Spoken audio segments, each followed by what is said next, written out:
Hey guys, well, this officially begins the trip. It is the night before, and I am packing all my stuff. Now, what I have to work with are my 2 saddlebags and my Jivy E55 trunk, which is equivalent to 2 saddlebags. I can fit 2 full helmets in there. Each one of the saddlebags, which is the size of the soft cases here, fits a full helmet. So I basically have twice what you see here to work with, and I think I have more than enough room actually.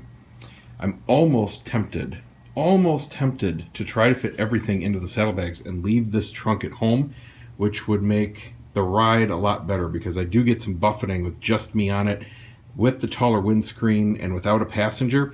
It's just that combination where it can get a little squirrely only on the freeway. So it would be the last leg coming home down I-75 that I would be concerned about there. It's not like a safety concern, it's just annoying. You feel it, let me put it that way. So I don't know, I don't think I quite have enough room, and as soon as I figure out exactly what I'm gonna put where, I'll know better. But I don't know, it's gonna be close. We'll see here. You guys will find out with me. Okay, first of all, I want to show you the difference between the Gen 2 and the Gen 3 soft cases. These are really cool cases. This is the first time I've used these Gen 3 cases. These came with my 14 bike, and I still have the set from my 06 bike, and I use a snot out of these things. They are awesome bags because they're super easy, they're tough, they're rugged, they've got great carrying handles, and I use them all the time for photography gigs. It's big enough to throw a whole bunch of extension cords, 2 light heads, power packs, gobos, a whole bunch of stuff. So I'll usually carry a couple of those, and then my real large gear bag that holds light stands and all that stuff, and it's just super convenient. So I use these all the time. They didn't go with the bike when I sold it. But here's the difference between the two. The original ones, and these are, I believe, the same as Gen 1 and Gen 2, but these are definitely what came last.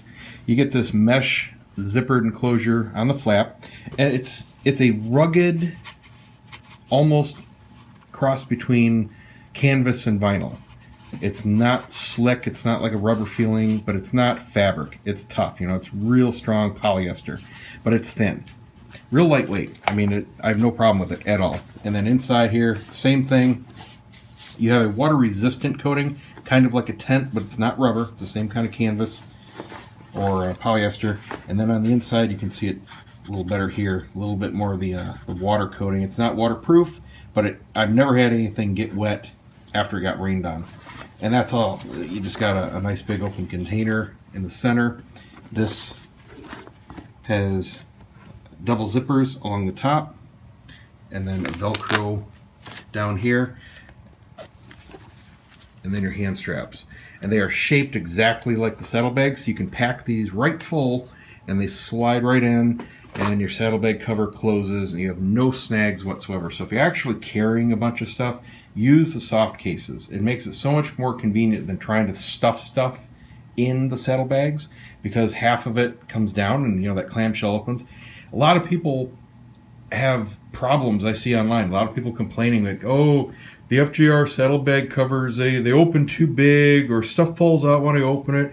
That's because you're not using them right, people. You're supposed to use these bags. Put your stuff in these, and these go in the saddlebag. So who cares if the cover comes down too far? Nothing falls out because you have it in the bag.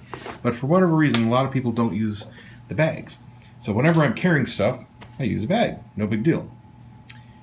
But the Gen 3, they actually improved them. The outer material is about the same, but they added padding. All the sides now are cushioned, much like a camera bag. Even the top has a little bit. Still have the zippered container on the top, but you can see there's like a foam padding here. It's a lot thicker. It's going to protect whatever you put in here. Even the bottom has a camera bag-like padding. Big improvement. So I don't have to worry about actually putting a camera in here or anything like that. There would be no protection from a camera banging around inside the saddlebag in the original cases. But in here, you do have that cushioning. I still wouldn't put a camera in there, but you know what I'm talking about. It just adds a little bit more protection. And then you have another side opening on the side here. This one has a metal FJR badge. And this guy here has Yamaha. On the top it says Performance Touring. I would imagine that's the company that made these bags. And then here it says, well, they both say right and left, but it had a label around here. Where did it go? Down here. It says the Yamaha travel line. So I think probably different companies, or maybe just a different line of luggage that they're basing it on. Anyway, they fit a whole lot of stuff. One is already packed. This is going on my left side, and it is, drum roll please, a week worth of clothes. Yes. Benefits of being a guy and not bringing a woman with you. A whole week's worth of clothes in one saddlebag. It wasn't even a tight fit. I could squeeze some more stuff in there. I'm going to put some little stuff like toiletries in there, but those go in last minute because I still have to shave and stuff in the morning. So I've got a fairly light load. Now, I'm not taking a whole bunch of stuff because remember, I'm going for photography and riding. Not planning on really doing much. I'm not doing any hiking this trip. Usually when I do these trips, I'm doing a lot of hiking, so I'm packing one of my big adventure photography backpacks and hiking gear and all that kind of stuff. Not doing that this time. So all I'm taking is an extra pair of jeans, a pair of shorts, my sandals, a whole bunch of socks, the riding underwear that I use, and I have a pair of moto skivvies that I'm trying out. I saw them last week at the AIMExpo. I couldn't resist. They were $60. I just want to try them out. I'm going to do part of the trip with them, part of the trip without them, and I'll have a review for you guys of those after the trip. So I'll have, I don't know, 1,500 miles or so by the time I get back. So that'll be a really good test of those. And, a few other little things I can't think of right now, all packed in there. That's all my clothes. I'm taking a little vial of detergent. So if I need or want to wash anything in a hotel sink in my room, I can do that. And that saves me, more stuff to pack. Excedrin and ibuprofen, both things I have depended on sometimes. If I've had back trouble a lot of my life. I haven't needed it in a long time, knock on wood, but just in case. It does work really well to relieve muscle tension, and Excedrin is the only thing that relieves my headaches, so I live on that if I ever get a headache. Knock on wood, not a problem, but you'll see a lot of stuff that I'm packing that I hope I never have to use. I'm not overpacking, but I'm better safe than sorry, you know what I mean? So I had to decide on what camera to take. Usually I would take my Pro Gear, one of my Canon bodies, or maybe my Super Zoom, but this time I'm taking the Panasonic GH3. I use this primarily for video work. I don't think I've taken more than 2 stills with it since I got it. But, oh man, I am in love with this format. This particular camera is just beautiful for me so far. So I'm doing everything on this trip with the GH3.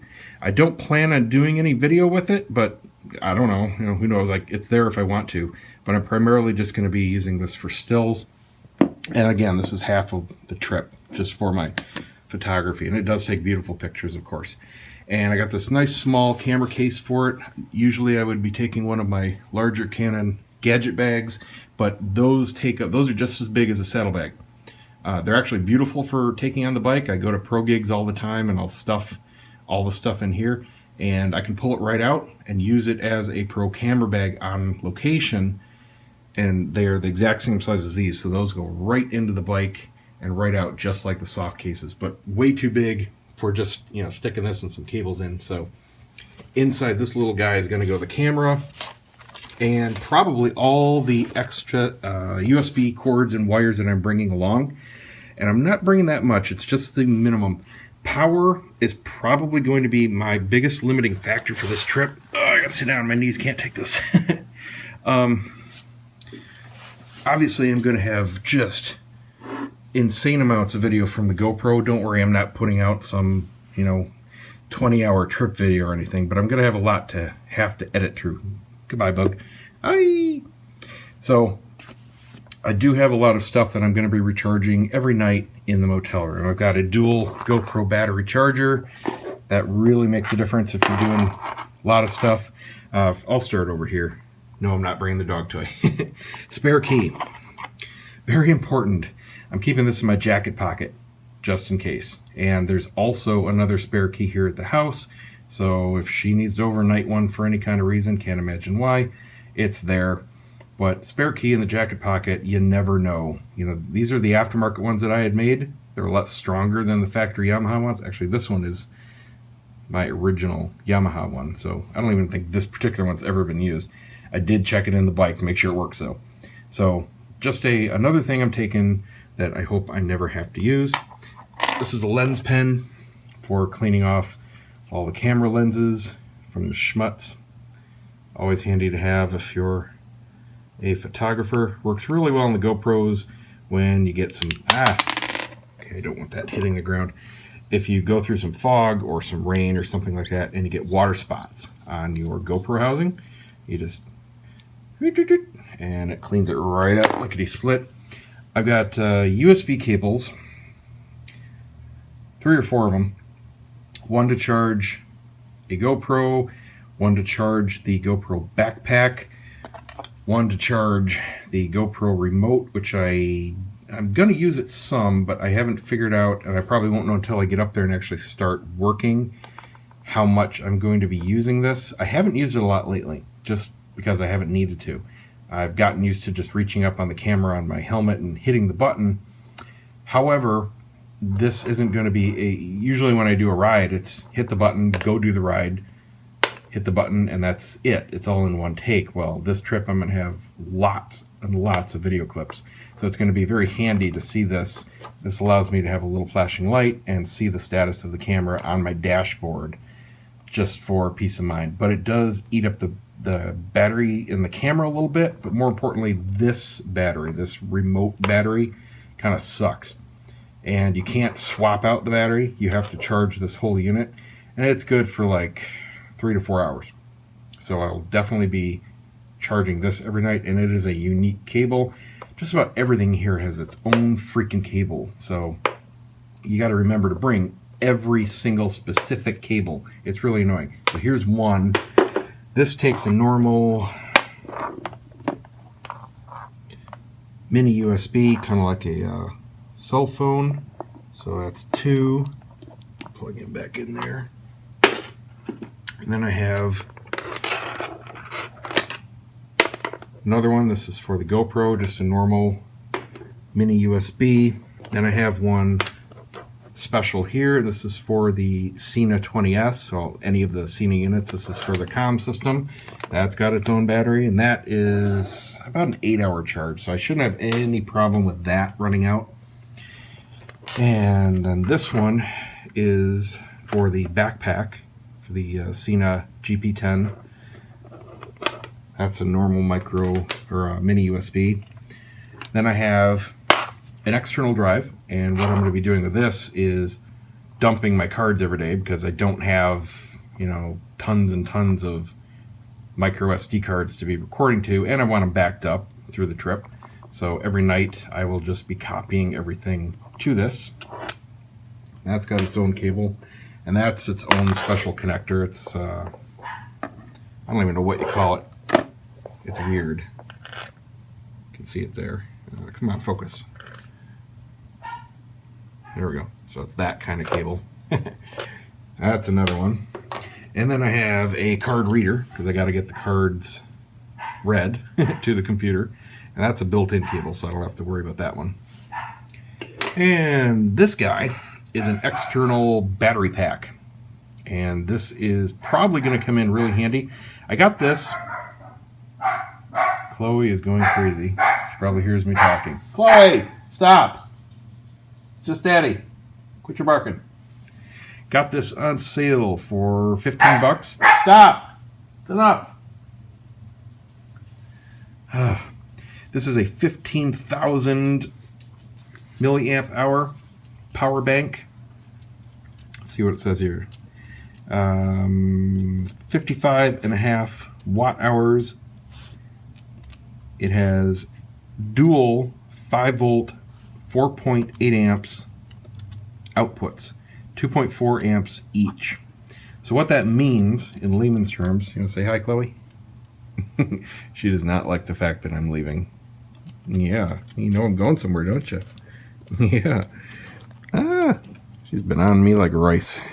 What are you doing? You gonna help? What are you doing? Daddy's trying to make a video. You're very cute. Yes, you are. I don't need a puppy helper. What are you doing? You got one paw up. You're pointing? What are you doing? Can I help you? Go see Mommy. Where's the kitty cat? Go get the kitty cat. Alright, stand by, guys. Okay, as I was saying. Oh god, here she comes again. What are you doing? You're not going to let Daddy work, are you? So this power bank allows you to charge 2 of whatever at the same time, even full-size iPads. A lot of these power banks only have 1 high amp and 1 low amp, so the low amps really aren't good for much these days. If you have a modern iPhone or an iPad, or, I mean, pretty much any large display, you need a high amp output USB device, or USB port. So this is going to give me a ton of stuff. Now, what I'm bringing it for is just in case, man, you know, I have a long day and I need to charge stuff on the go. I do have 2 power ports, 2 USB power ports on the bike, 1 high, 1 low. So that will allow me to run my phone, which is almost always going to be plugged in because I'm going to be running GPS, and that's a big power hog. But maybe I need to charge my Sena and the backpack and the GoPro, you know, while I'm going down the road. Maybe it's like noon and I'm not going to be checking in anywhere. I don't know. So this is just a spare where I can charge stuff on the go if I happen to need to. It also has a built-in flashlight. Woo! You can say hi. What are you doing? So, just something cool, something really cheap. And then I have a charger for the camera battery, a USB hub. This is for charging everything at once in the motel. You can't have that. And then a charger for my computer. And I'm bringing my Chromebook. Absolutely love it. Tiny, lightweight. The only thing that I found that I can't do with it is transfer files off of the iPhone, because there is no software support for it through Chrome OS. You have to use iTunes or a PC or a Mac, and it just can't read. I found that out the hard way on a trip where I had a whole bunch of videos and my phone filled up, and I was planning on using the external drive and dumping it every night. Nope, no go. But it reads everything else, so I can stick the card reader in there, just transfer all the files right to the external drive, and that's it. The batteries on these, oh my god, they last like 10-12 hours depending on what you're doing. It's just fantastic. Love these little guys. They're like 2 pounds, tiny. It's like a 12-inch size format, and great. I got it for like 150 bucks. Got my life-proof case. This will be on the phone pretty much 24/7 after I clean it up. Waterproof. It works really well as a touch display. I treated my gloves here with nano tips. Got a fresh coat on those. Those will be dry by the morning, so that's good to go. I'm bringing a couple GoPros, of course. One on the helmet and then one on hat cam. And I imagine I'm not going to be doing hiking on this trip, but I'm going to be going around for photos. So if there's something cool, I'll take you guys along with hat cam. And then over here, things, again, I hope I never need my rain gear. And that actually squishes down. It's like air. You know, that thing rolls up into nothing. My liner for my jacket, which, knock on wood, I've never used in 10 years. Weather report looks beautiful. It looks like pretty much a very mild Florida winter. 40s at night, 70s during the day. So I don't think I'm going to need the jacket liner at all. And knock on wood, I hope I don't run into any rain. The forecast looks great. And if, by the way, if anybody's going into that area, go to virtualblueridge.com. Fantastic site for absolutely everything you need for a trip to the area. It's a great site. Sweatshirt, who knows, maybe in the morning I might want it, but we'll see. I've only had it on once on a motorcycle, and then a bunch of protein bars. So if I don't feel like stopping for a breakfast or a lunch, you know, I'm not going to be wanting anything real heavy where I got to stop later to get rid of it. So those will just go along for the ride. But man, looking at this, I think I can get away with just the 2 saddlebags. I mean, I've got the little notebook. That stuff all squishes down. I don't even have to bring all those bars. Probably bring half of them. Some cables, those all go into the camera bag. that might be about it. I gotta double check, make sure I'm not forgetting anything. Oh, gotta bring some cigars. Just have a cutter, lighter, extra knife just in case, and a Bova to pack in there. And here is what plugs into the power outlet built into the bike, a dual USB. This goes to the phone, and then I got one open so I can put something in the glove box if I want to charge it. I do believe that is it. So let's go over the bike. Okay, so on the bike, really nothing that special. If you haven't already watched my video on what I pack or what I suggest to pack on a motorcycle, and this is pretty much what I've always brought on my FJRs. I don't bring anything on the bobber because frankly, I don't go anywhere out of the area on the bobber. I don't care. I can call the wife, hey, come pick me up, whatever. But on the bike, I won't go through it all because, like I said, it's in that other video, but I got my tire kit, patches, extra rag, bungee cords, all that good stuff, electrical tape, zip ties, air compressor, medical supplies, Yamaha toolkit, Leatherman toolkit. Here is the one change. When I put out that video, I had a couple people say, hey, I bought a compressor, although it wasn't this particular compressor. I bought a compressor, and as soon as I turned it on, it popped the fuse. You know, the bike has the built-in power outlet there, and that's what I was using it on. Oh, look who it is. And they said it popped the fuse, which is incredibly annoying to change. So all I can say is this particular slime compressor that I got, again detailed in the video, works on my bike, doesn't pop the fuse. However, just to be safe, you know, in case this thing conks out and I got to buy another one or whatever, I bought this. This is a power socket adapter that goes onto the battery tender pigtail. So if you don't have a pigtail, which is wired directly to the battery, it's also fused, but it's a much bigger fuse. It's just wired directly to the battery. These things are great. They're not just for charging your battery. You can run stuff off of them. So this guy goes in and you just get a standard, it's got a little weather cap on it, standard power plug where you can plug in your heated clothing, you can plug in an extra USB dongle, whatever you want. Well, I'm just going to have it just in case, and this compressor will go directly into that. So I'll be bypassing the factory fuse on that. I'll just have the big old one. I think it's a 15 amp that goes on the pigtail itself. And that's it. Everything else you can see ready to take the saddlebag soft cases. And man, I would really like to not take that trunk. I don't know. I gotta fit everything in the bag now, and you will find out with me when I stick everything on what I decide to do. I think that wraps it up, guys. So this has been the prep start of the trip, day one. I'm gonna miss you, Chloe Bear. Want to say goodbye? All right, see you guys later. Okay, final pack plans. I am gonna take the trunk. I actually managed to squeeze everything into the saddlebag. However, it was just too tight. It was literally every little square inch used, and if I wanted to pull anything out, I had to do a juggling act, and it was like freaking Tetris. This is just easier. I have probably half the space here total left. This allows me to use this bag as stuff I'm going to be in and out of all the time. I can grab my camera, I can grab hat cam, I got my computer, so this can come in the hotel with me, that can come into the hotel with me. This is stuff that doesn't have to come into the hotel, so I don't have to bring the trunk in. I got plenty of space if I want to buy anything. And I have separation now for dirty clothes. So if I had everything packed into two, those dirty clothes would be, you know, in one or the other, stinking the joint up. So that's that. Did decide to use the trunk after all. Plenty of room though. This is going to be real easy. You got cables and chargers in here.